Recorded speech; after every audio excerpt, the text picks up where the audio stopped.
Hi everyone, I'm back to read a chapter from What Was the Battle of Gettysburg by Jim O'Connor and illustrated by John Mantha. So we are on chapter 1, because I must have read just the introduction last time.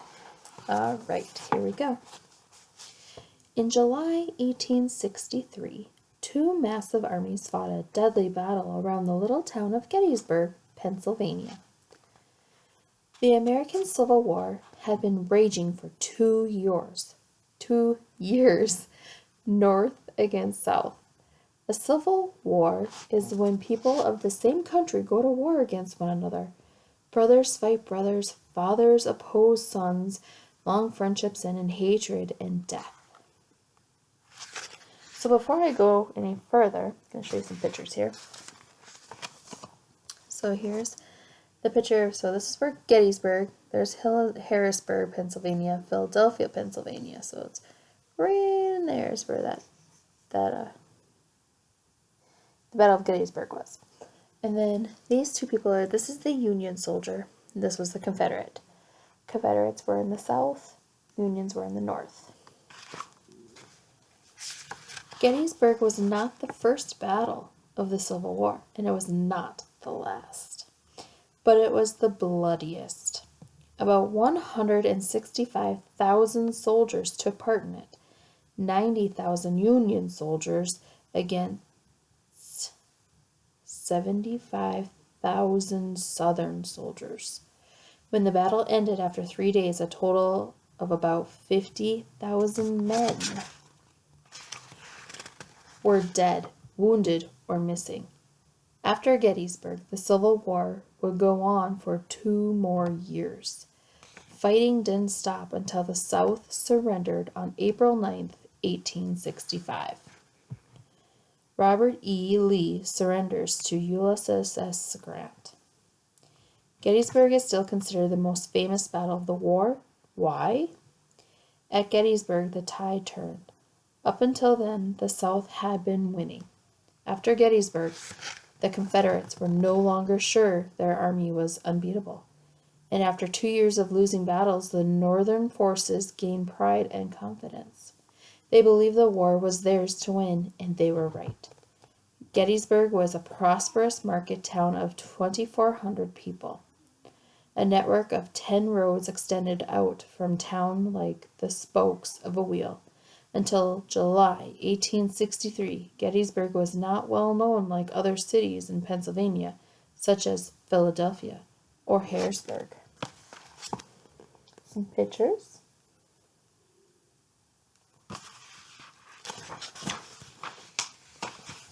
Neither side planned to fight at Gettysburg. Pennsylvania was a northern state.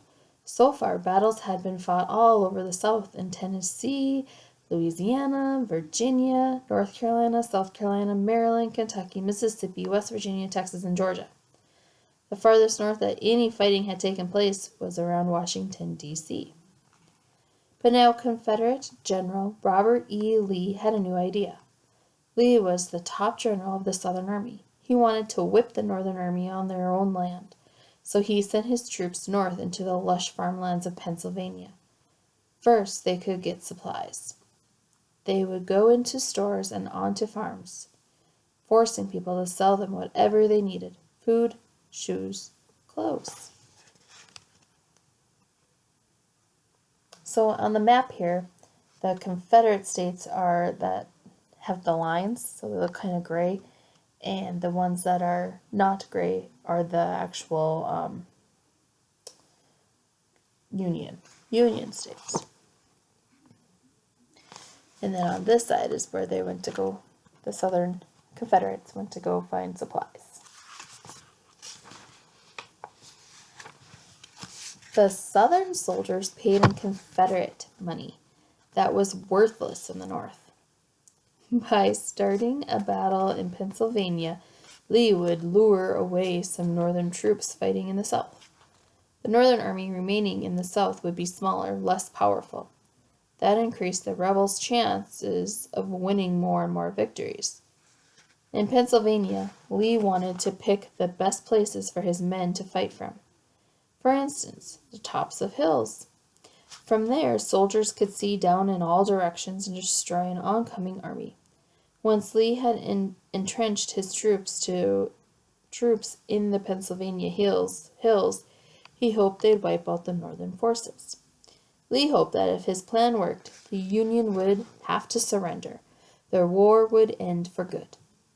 Abraham Lincoln would have to recognize the Confederacy as a separate country. General Lee's plan got off to a promising start.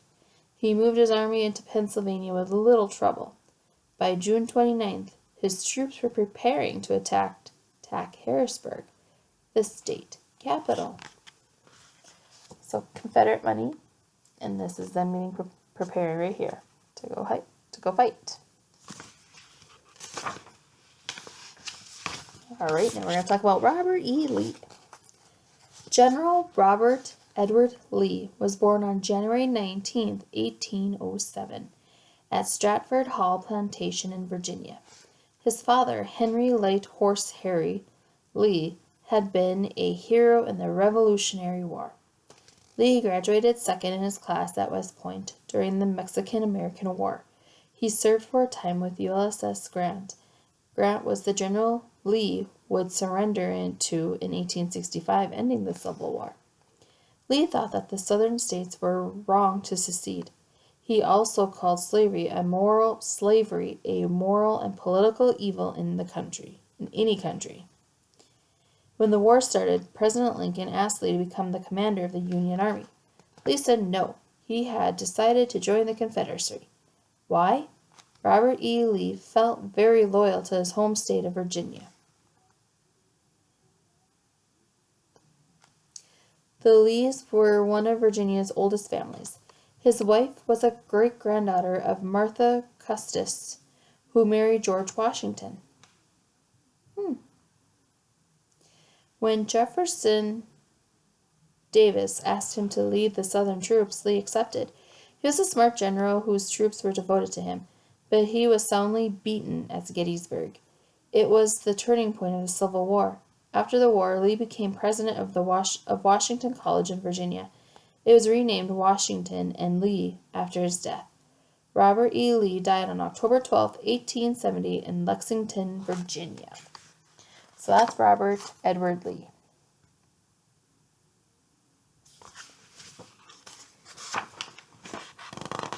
All right, so we'll stop there and read on in Chapter 2 next time, okay? I hope you guys all have a great night, and I'll see you in the next video. If you like, or if you could, hit the like button and subscribe to my channel. All right, see you guys later.